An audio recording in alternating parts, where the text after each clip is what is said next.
When you think of an apple, I typically think of the symbolism between this and Adam and Eve in the Garden of Eden.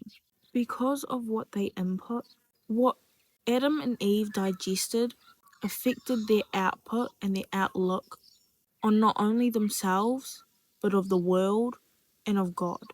Before they even touched the forbidden fruit, they were so innocent, naive, and pure. Like, they literally, all they could think of and all they ever wanted to do was please God. There was never a negative or dark thought in their mind about doing the opposite or questioning God's authority. But once they ate the forbidden fruit, immediately they realized they were naked. At once they saw what they had done and they realized they were naked. Then they sewed fig leaves together to cover themselves. Late in the afternoon, when the breeze began to blow, the man and woman heard the Lord God walking in the garden, so they hid behind some trees. The Lord God called out to the man and asked, "Where are you?" The man answered, "I was naked, and when I heard you walking through the garden, I was frightened and hid." "How did you know you were naked?" God asked. "Did you eat any fruit from that tree in the middle of the garden?" "It was the woman you put here with me," the man said. "She gave me some of the fruit and I ate it." The Lord then asked the woman, "What have you done?" "The snake tricked me," she answered, "and I ate some of that fruit." Because of what Adam and Eve ate, it affected their output and their outlook towards themselves and of God.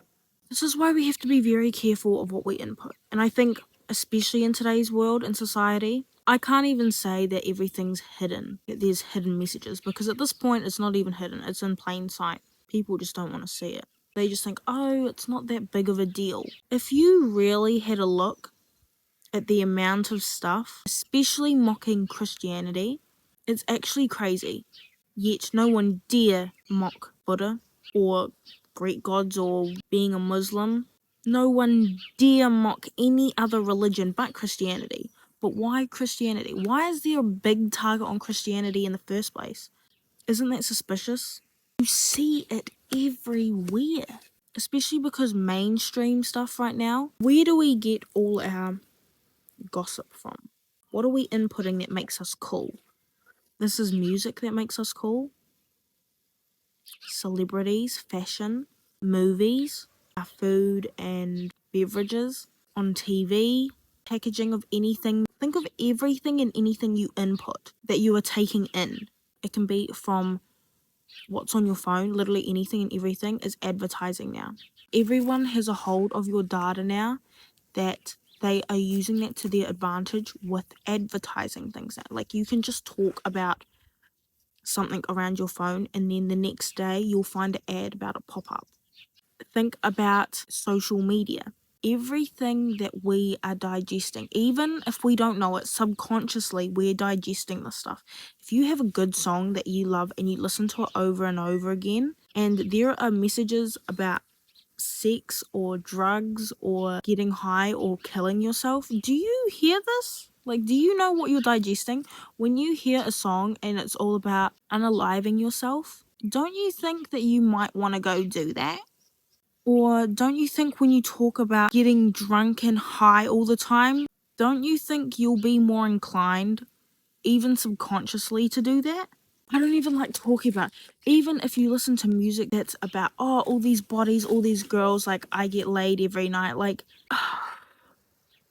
don't you think that's going to make you want to go out there and just have one night stands? And how these people literally disrespect women's bodies. Isn't that going to make you want to disrespect women's bodies too?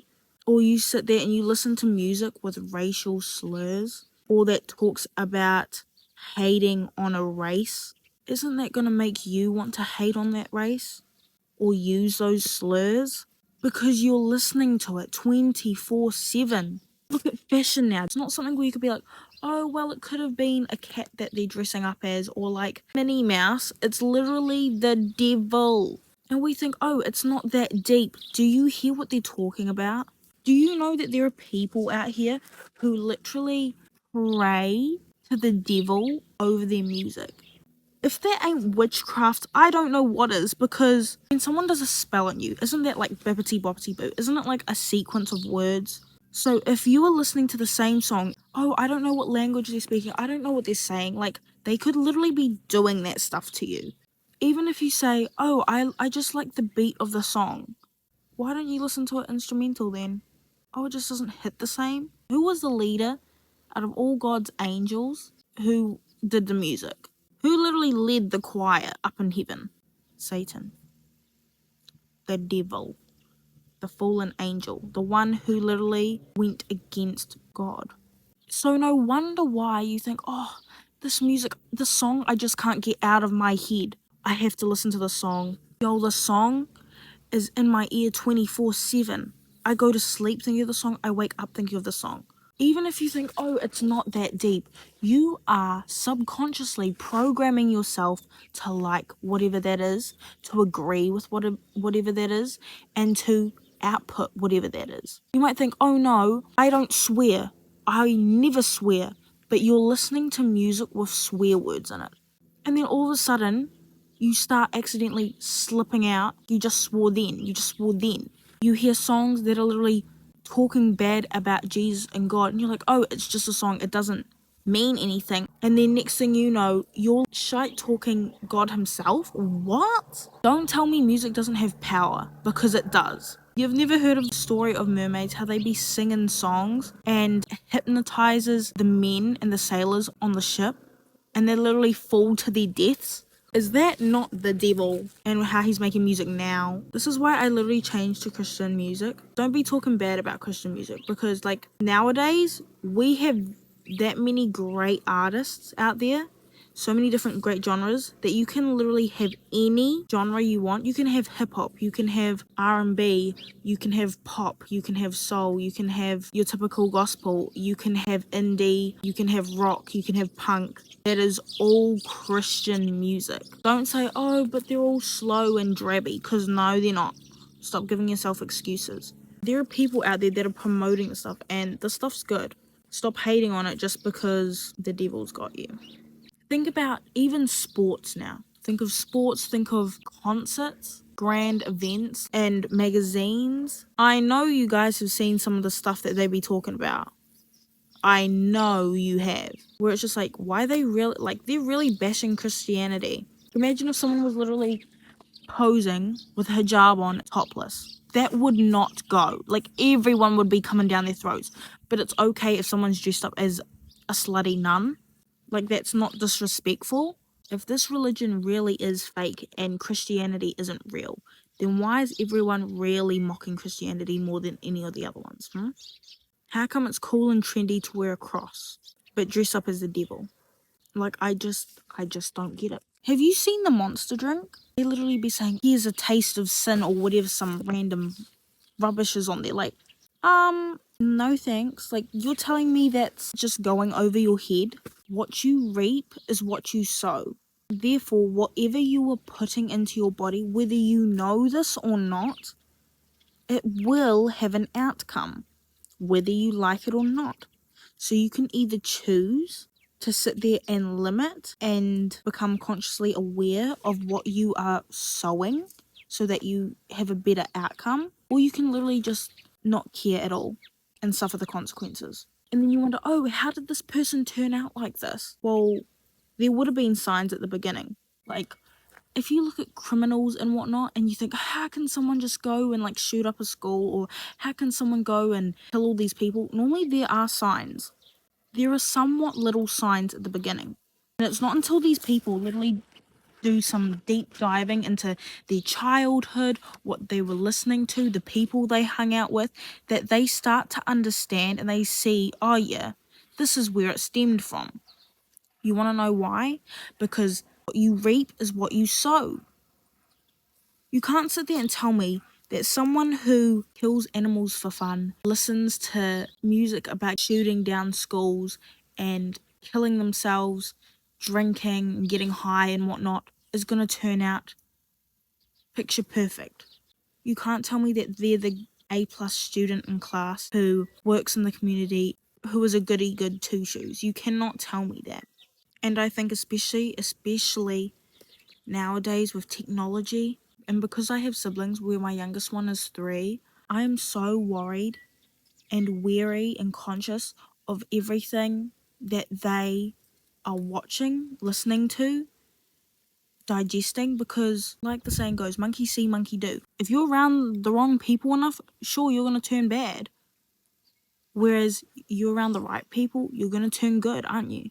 It's not a coincidence that these things happen. It's simple math. We really have to be careful of what we're digesting and even what the people around us are digesting, because the internet is a really deadly weapon. Like, sure, there are good stuff, and don't get me wrong, there are great things on there where you can educate yourself and find a great community, but there are also dark places on there I would never want to be on myself, and I would not want to find my siblings on.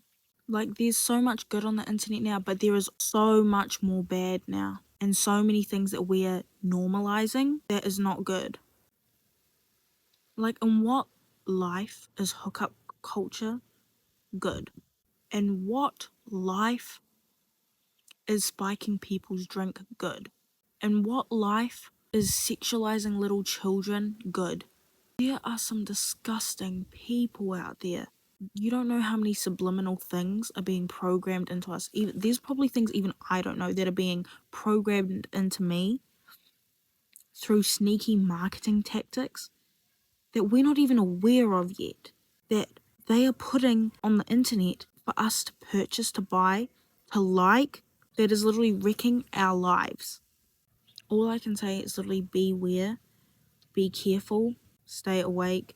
We really do need to be more careful of what we're letting ourselves watch and listen to, who we're letting ourselves be around, because these things, these factors, really do influence who we are, who we will be, what we will do.